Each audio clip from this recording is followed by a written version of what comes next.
Carriage के नाम पर 26 करोड़ जिस तरह से लूटा, और ये कई कॉन्ट्रैक्टर का खेल है। वहां खनन विभाग होने के कारण हमने जांच कराया। वित्तीय वर्ष समाप्त हुआ है और माननीय डिप्टी सीएम सर के गाइडेंस में विभाग ने पूरे साल अच्छा काम किया, और जो टारगेट हमारा था, रेवेन्यू कलेक्शन डिपार्टमेंट है ये, राजस्व का ये हम लोग का डिपार्टमेंट है, तो उसमें जो साल भर का क्या उपलब्धि रहा, क्या लक्ष्य है, उसके बारे में हमारे माननीय मंत्री महोदय, माननीय डिप्टी सीएम साहब आप सभी को ब्रीफ करेंगे। सर,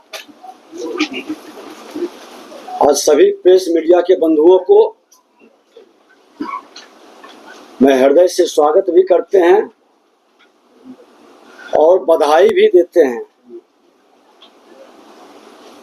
कि जिस बालू को माफिया से जोड़कर बिहार के छवि को धूमिल किया जाता था, आज कुशल प्रबंधन एवं नियमित अनुश्रवण के फलस्वरूप खान एवं भूतत्व विभाग द्वारा वित्तीय वर्ष 2024-25 में अब तक का सबसे ज्यादा राजस्व वसूली की गई है। आज तक के पूरे रिकॉर्ड में निर्धारित लक्ष्य 3500 करोड़ के विरुद्ध खान एवं भूतत्व विभाग को 3569 करोड़ का राजस्व समाहरणालय किया गया है, जबकि 40 बालू घाटों के प्रत्यार्पण के बावजूद विभाग यह लक्ष्य प्राप्त किया है। लगभग 25% घाट लोग आपस कर दिए।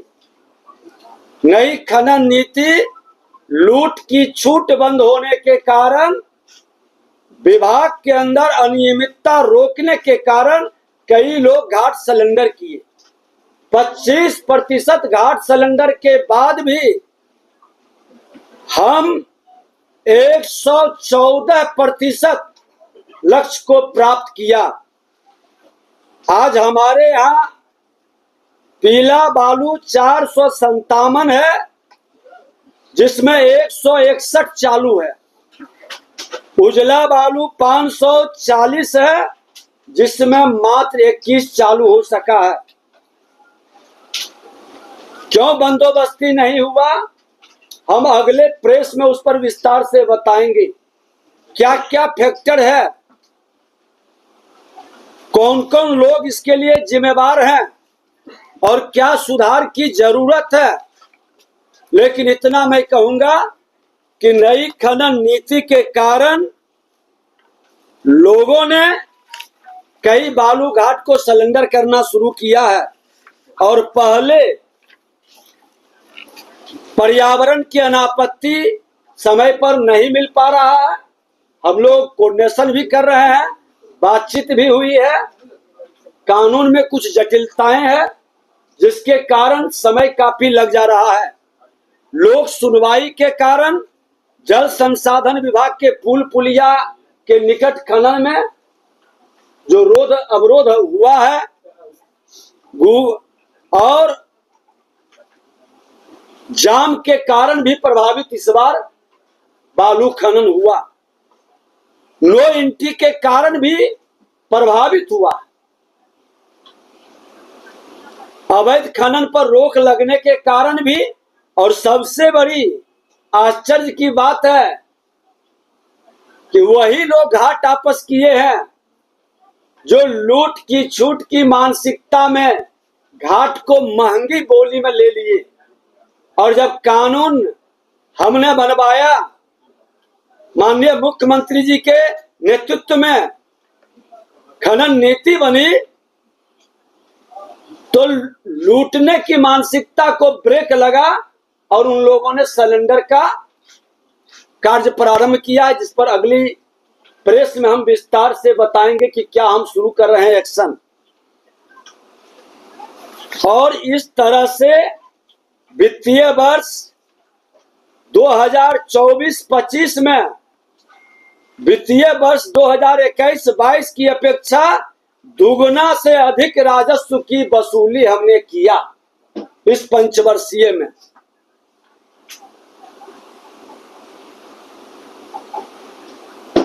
बिना गोली चले, बिना नरसंहार हुए आज हम ये सफलता को बिहार सरकार प्राप्त की है। कोई जातीय उन्माद नहीं फैला, कोई नरसंहार नहीं हुआ, हमारे विभाग के पदाधिकारी को कोई पीटने का काम नहीं कर पाया। हमने उसको भी सशक्त किया, मजिस्ट्रेट की ताकत दिया है कि जहां जरूरत पड़े तुम लाठी भी बरसाओ, गोली भी चलवाओ, अवैध खनन कतई नहीं होने देंगे। आज इसका असर कई जगह प्रत्यक्ष अप्रत्यक्ष पड़ा है। राज्य में ओवरलोडिंग बंद लगभग हो गया। अक्टूबर माह 2024 में खनन नीति में किए गए सख्त प्रावधानों के पश्चात अवैध खनन में प्रभावी नियंत्रण स्थापित हुआ और दूसरी ओर ओवरलोडिंग लगभग नगण्य हो गया है। आप सब लोग हमारे खास करके यूट्यूबर और social media, print media, press media के बंधु भी हैं। ओवरलोडिंग अवैध खनन पर हम 10,000 और 5,000 का इनाम भी घोषित किए हैं। उसका भी बड़ा प्रभाव पड़ा है। आज इसका असर देखिए नई खनन नीति का कि पुल पुलिया एवं सड़क सुरक्षित हो गया।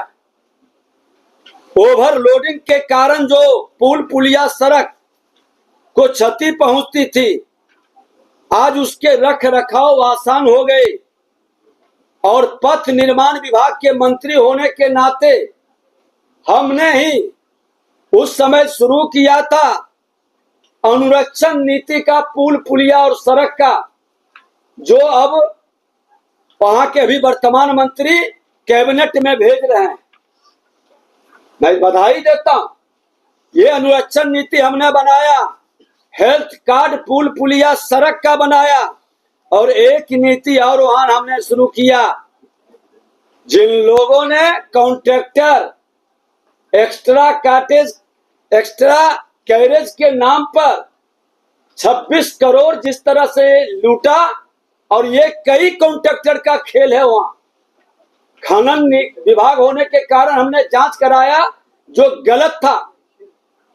फॉल्स चालान लगा लगा करके विभाग में बिल पास कराते हैं, तो उस पर भी रोक लगेगी अब, क्योंकि जब 100% लगभग सही काम सही चालान कटेगा तो जितने वर्क डिपार्टमेंट हैं वहां अवैध खनन पर रोक भी लगेगा, उसका उपयोग नहीं कर पाएंगे। उस पर भी अलग से हम प्रेस करेंगे। आज सड़क दुर्घटना में भी कमी आई है। भींगा बालू लेके सड़क पर चलता था, सड़क भी खराब होता था। हमारे छोटे वाहन मोटरसाइकिल के लोग ज्यादातर एक्सीडेंट भी करते थे। आज उससे भी हमको लाभ मिला है। आप देखेंगे एक्सीडेंटल घटनाओं में, खास करके 2 व्हीकल में, इस तरह की घटनाओं में कमी आई। पुलिस और थाने पर भी लगाम लगा। पुलिस सही चालान लेकर खनिज परिवहन करने वाले को परेशान नहीं करे, हमने पत्र भी लिखा और आगे हम डीजीपी मुख्य सचिव के साथ इसके संदर्भ में बैठक भी करेंगे, क्योंकि वृहद खनन का कार्य भी अब बिहार के अंदर शुरू हो चुका है और हमारे ही पीरियड में ये शुरू हुआ है। तो इसके लिए भी पूरी पारदर्शिता और बिहार को देश के नक्शे पर लाने में, बाहर के लोगों को आकर्षित करने के लिए एक नई रणनीति की जरूरत है।